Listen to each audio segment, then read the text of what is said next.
Welcome and welcome back. Hey, what is up, y'all? This video is on poison oak, poison sumac, and poison ivy. We haven't done videos in about, probably a little over a week because I got poison oak, as you guys can see. I'm about a week in now after treating it, and it's scabbing up, and I just wanted to show you guys what it looked like and what I used to take care of this. I got all the products over here, and I'll give you guys a quick look.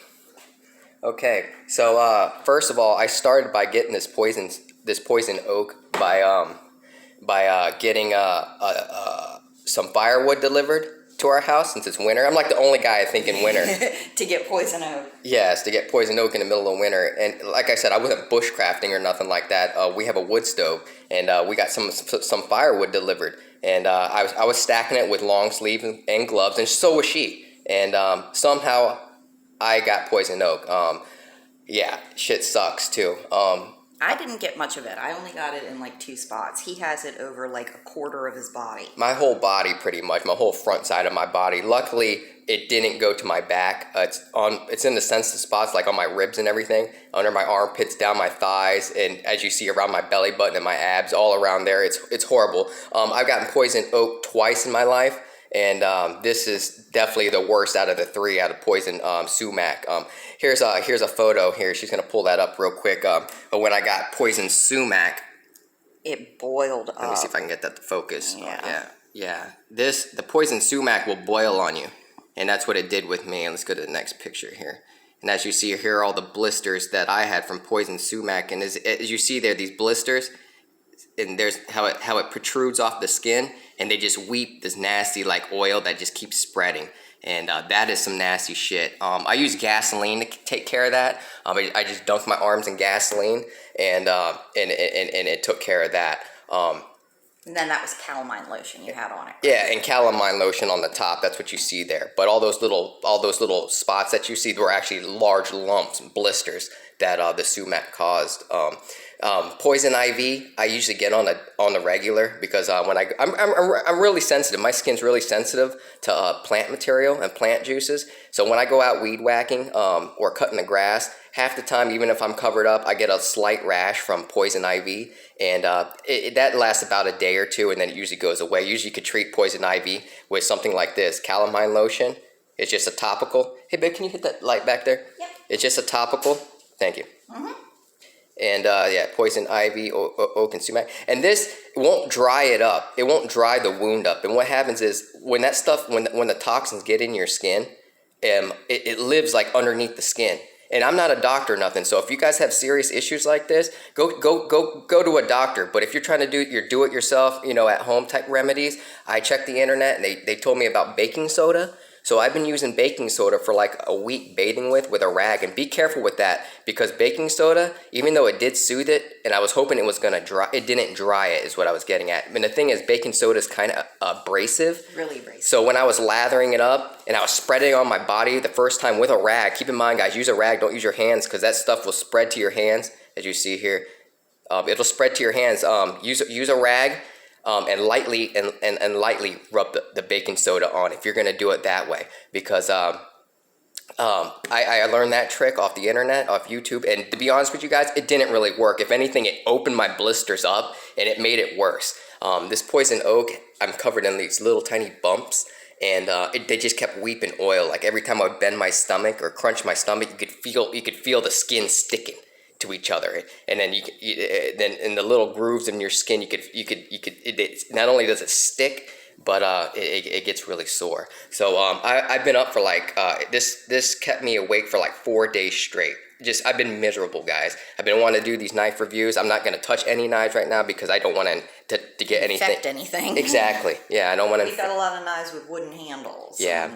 Yeah, be careful too, like, going to swap meets and everything like that. If you're in the yard sales and you find shovels or like I found a scythe one time, or, a big sickle, and it had a big wooden handle. I bought it and I got home, and sure enough, that week I broke out because it was all over the wooden handle. Yeah, all over the outside tool. Sometimes when you buy old knives from yard sales too, like hunting knives, be careful. Make sure you wash them really good because sometimes the handles or the wood or whatever, the leather, is infected with that type of sumac or type of whatever. Plant oils. Yeah, plant oils, exactly. But this is what I use here, and I'll recommend this to anybody, okay? It's called, Ivorest. yeah, poison ivy cream. And what this does, it actually, Dries it out, yeah.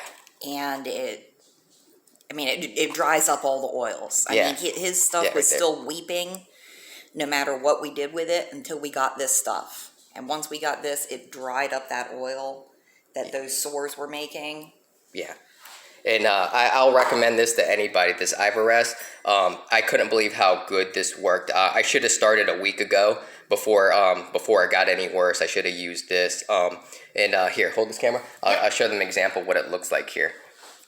Okay, just real quick. Yeah, yeah. This is my second bottle. Comes out like that. It's a little thicker than calamine lotion. Yeah. See, I got a little bit on my arms here.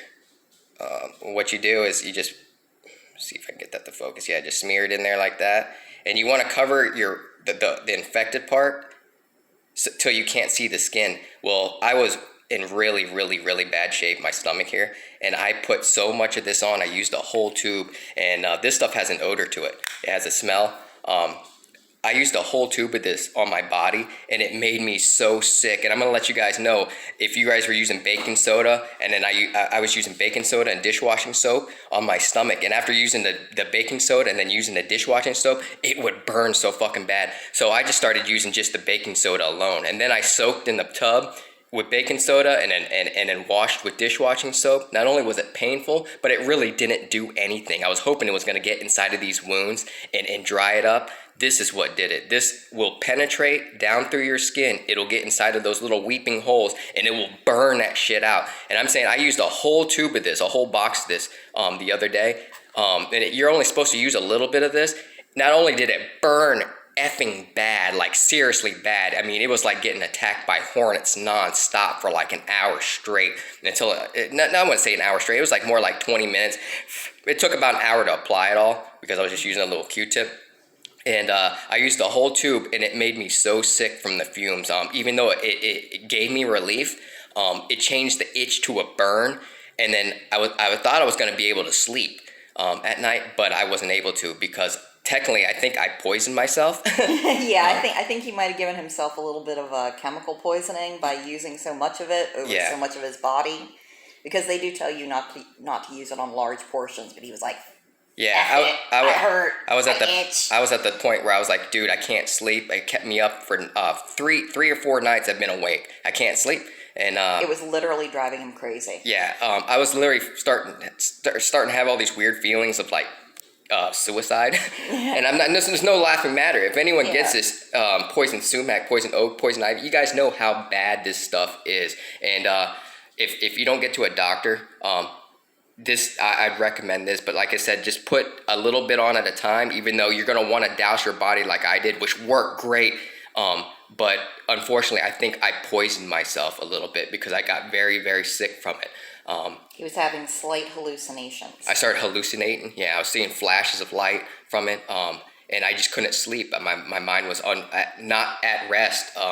Even though my body was, yeah, that really sucked. But I would try this Everest. So are you guys backpacking, camping, in your bug out bag? Throw a tube of this, because I'm telling you, ain't nothing worse being out there and you can't treat it. And like I said, all those tips about baking soda, hey, that's great. You know, everyone's a little different. I'm a little bit more sensitive, I guess, to plants. Like she was handling the wood, the same wood that I was, the oak. And she only got a little bit right in the crease of her arms, like right in here. Yeah, I just got 2 little spots on each arm from where I was resting the wood. In this cortisone 10, this right here, it says, psoriasis, poison ivy, insect bites. This is just a fast itch calming relief. You see here, it's just a relief, kind of like this calamine lotion. And I'll show you what this one actually looks like. Let me put that there. Grab this. They don't actually get rid of the poison ivy or the poison plant oils, which is what the Ivorest does. And as you see, that's just a cream, and you don't really want to mix these two, but I just want to show you how it spreads here. This is just a nice soothing cream. It's cold to the touch, and this stuff feels amazing when you put it on. It does give you relief like this. this will give you relief, but for a little while. And then what happens is this dries up and it starts flaking. When this dried up, it literally dried up like dead skin. No, not even like dead skin. It was more like a spray paint, to be honest with you, or a clay mask. Any of you people out there with your girls and you see them put those clay masks on and then they dry and you peel them off? Yeah, this thing totally just peeled my body. So be careful when you use a large amount of this, if you did what I did, because it started peeling off my body, and it was getting all over in my clothes and the sheets on the bed, because you know you're in bed, you're sleeping, you're moving around, because it does give you relief. What happens here is that you get it all over the floor, and if you have animals, you don't want them eating that pink shit that's gonna come off. Because this is gonna dry like rubber. You're gonna be able to peel it. Okay, that's but I washed it all off me the other day. My bathtub was just full of this pink rubbery stuff. But I would recommend this to anybody. This literally saved my life. That's what it felt like. Yeah. Seriously. I would go ahead and if you were just doing this, is all right.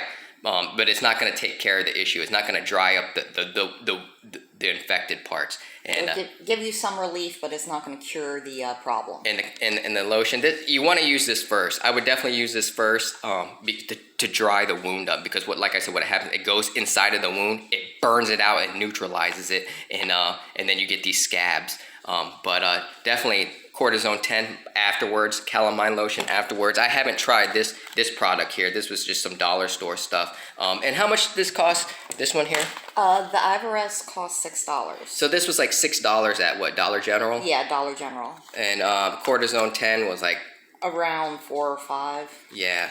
And then that one, and everybody knows calamine lotion varies, and the Dollar General brand was like $2. Yeah, so these are... I just grabbed everything I could because it said poison ivy on it, because he was in such a bad shape. Oh yeah, I still am, even though I feel so much relieved right now. But I'm telling you guys, look for this. If you don't have any, order it. If you're not gonna go to the doctor and you want to do, you got get you some of this. But be aware, it's going to burn if you have open sores, like what happened to me. Because like I said, I was using the baking soda.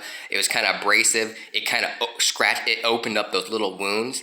And then I put this on and just went in there and burnt it all out. But yeah, guys, check it out, Everest. I would recommend this to anybody. It's amazing stuff. Well, I hope you guys are having a good day. Hopefully this helped, and I guess we'll see you on the next one. Bye-bye. Thanks.